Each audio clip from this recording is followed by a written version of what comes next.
The Anti-Corruption Bureau investigation into former Minister and VRS Working President K.T. Ramarao in the Formula E-car racing case is currently ongoing. KTR has been named as accused number 1 in the case, where he alleged to have authorized a cash payment to a foreign company without clearance from the relevant government agencies. KTR had previously appeared before the ACB for questioning in January this year.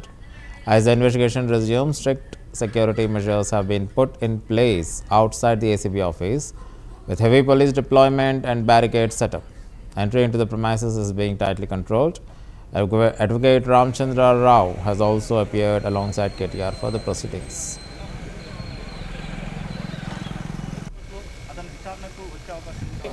మూడోసారి పిలవడం 3 సార్లు కాదు 30 సార్లు పిలిచినా విచారణకు సహకరిస్తాం.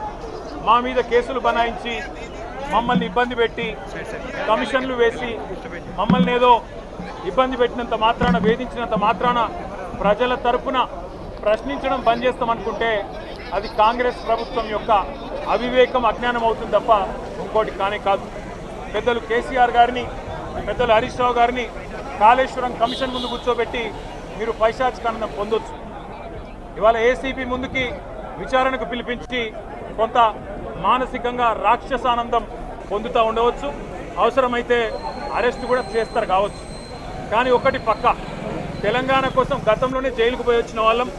Hyderabad brand ఇమేజ్ను పెంచే ప్రయత్నంలో భాగంగా హైదరాబాద్ బ్రాండ్ని కాపాడే క్రమంలో తీసుకున్న ఒక నిర్ణయం వల్ల మళ్ళీ జైలుకు పోవాల్సి వచ్చినా భయపడేది లేదు. ఒకసారి కాదు 100 సార్లు అయినా జైలుకు పోతాం, కానీ వదిలిపెట్టాం కాంగ్రెస్ ప్రభుత్వాన్ని, కాంగ్రెస్ పార్టీని. ఏదో ఒక డైవర్షన్ మీద, ఏదో ఒక రకంగా ఒక కమిషన్ అని, ఎంక్వైరీ అని, ఏదో జరిగిందని, ఇదిగో పులి అంటే అదిగో తోక అని, నువ్వేమో దున్నపోతు తినిందనగానే నీకు తయారుగా నీకు జోడీదారు బీజేపీ కూడా రెడీగా ఉన్నాడు. నువ్వు దున్నపోతు తినిందనగానే వాడు దుడ్డం కట్టేయని వాడికి వస్తాడు. మీ ఇద్దరి దొంగ భాగవతం, మీ ఇద్దరి దొంగ నాటకాలు తెలంగాణ ప్రజలకు అర్థమైనాయి.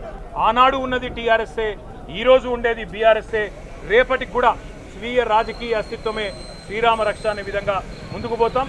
నువ్వు ఒక్కసారి కాదు 100 సార్లు పిలిచినా వస్తా, 100 సార్లు నిజమే చెప్తా. నువ్వు లై డిటెక్టర్ పరీక్షకు నీకు దమ్ముంటే నువ్వు మగాడివైతే రా. రాష్ట్ర ప్రజలందరూ చూస్తుండగా లై డిటెక్టర్ కూడా రెడీ. నువ్వు ఒక కేసు కాదు, ఇంకో 1000 కేసులు పెట్టినా మేము ప్రశ్నించడం బంద్ చేయం, కొట్లాడడం బంద్ చేయం, తెలంగాణ ప్రజల తరపున నిలదీయడం బంద్ చేయం. నువ్వు వేధింపులతో, కేసులతో ఏదో సాధిస్తాననుకుంటే నువ్వు సాధించేదేమీ లేదు. అన్నిటి మూడోసారి పిలవడం 3 సార్లు కాదు 30 సార్లు పిలిచినా విచారణకు సహకరిస్తాం.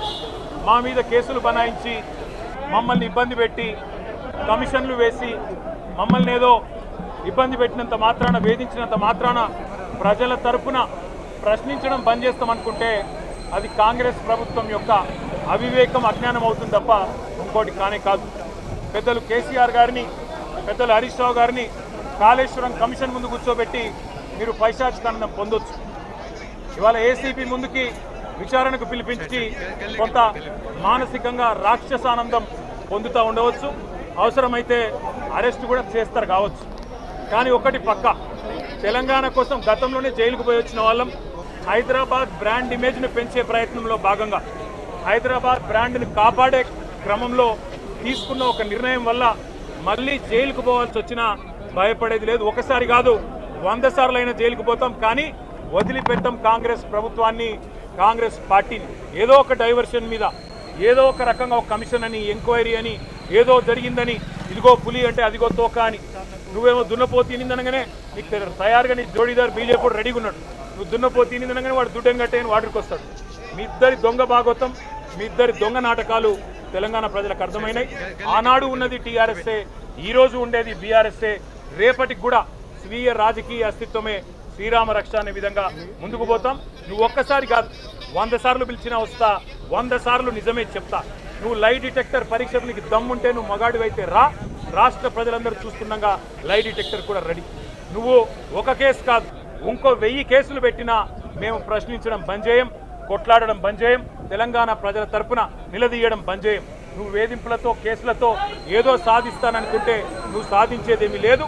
అన్నిటి మూడోసారి పిలవడం 3 సార్లు కాదు 30 సార్లు పిలిచినా విచారణకు సహకరిస్తాం. మా మీద కేసులు బనాయించి మమ్మల్ని ఇబ్బంది పెట్టి కమిషన్లు వేసి మమ్మల్ని ఏదో ఇబ్బంది పెట్టినంత మాత్రాన, వేధించినంత మాత్రాన ప్రజల తరపున ప్రశ్నించడం బంద్ చేస్తామనుకుంటే అది కాంగ్రెస్ ప్రభుత్వం యొక్క అవివేకం, అజ్ఞానం అవుతుంది తప్ప ఇంకోటి కానే కాదు. పెద్దలు కేసీఆర్ గారిని, పెద్దలు హరీష్ రావు గారిని కాళేశ్వరం కమిషన్ ముందు కూర్చోబెట్టి మీరు పైశాచికానందం పొందొచ్చు. ఇవాళ ఏసీబీ ముందుకి విచారణకు పిలిపించి కొంత మానసికంగా రాక్షసానందం పొందుతూ ఉండవచ్చు.